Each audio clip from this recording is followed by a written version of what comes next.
Subscribe करने के बाद घंटा बजाएं ताकि आप दूसरा अपडेट घंटा भी मिस ना कर पाएं। प्रेम से बोला मैहर वाली मैया की झिझिया लेके भागल हमर लहर सखी लेके आई संदीप कमर सखी झिझिया लेके भागल हमर लहर सखी झिझिया लेके भागल हमर लहर सखी झिझिया खेले हम जात रही झाड़ के काले साझे के डिबिया बार के काले साझे के डिबिया बार के झिझिया खेले हम जात रही झाड़ के काले साझे के डिबिया बार के हम रहे विश्वास उ त कई देले घात हम रहे विश्वास उ त कई देले घात कोइनी सबर सखी लेके आइल रहे डिस्कवर सखी झिझिया लेके भागल हमर लवर सखी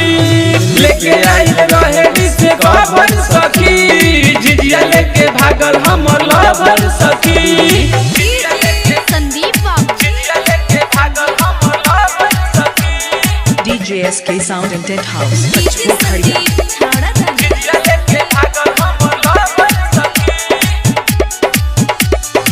सुनर झिझिया पापा से बनवनी कहीं हम मेहनत खेले न पवनी झिझिया के गीत हम कबो न गवनी डिबिया जरा के हम झिझिया सजवनी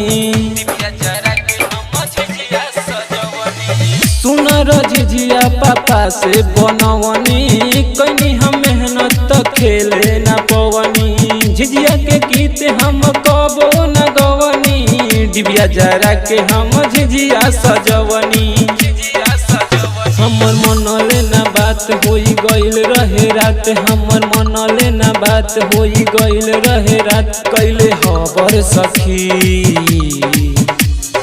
लेके आइल रहे डिस्कवर सखी झिझिया लेके भागल हमर लवर सखी लेके आइल रहे डिस्कवर सखी झिझिया लेके भागल हमर लवर सखी तीनों की रिकॉर्डिंग स्टूडियो छाना लेके भागल हमर लवर सखी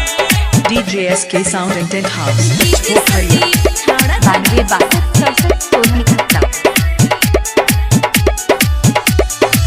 राइटर रूपेश रोशन झिझिया बना के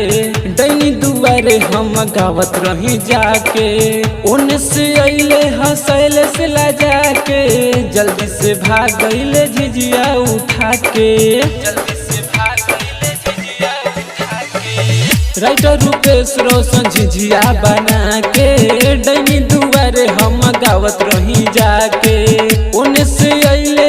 अमले से ला जाके जल्दी से भाग गइल झिझिया उठा के हमर भइल बुरा हाल सब देखले कुनाल हमर भइल बुरा हाल सब देखले कुनाल हाथ ले रहे कवर सखी लेके आइल रहे डिस्कवर सखी झिझिया लेके भागल हमर लवर सखी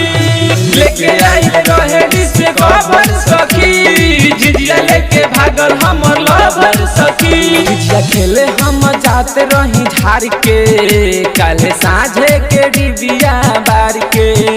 हम रहे विश्वास उ त कई देले घात हम रहे विश्वास उ त कई देले घात कोइनी सबर सखी लेके आइल रहे डिस्कवर सखी झिझिया लेके भागल हमर लवर सखी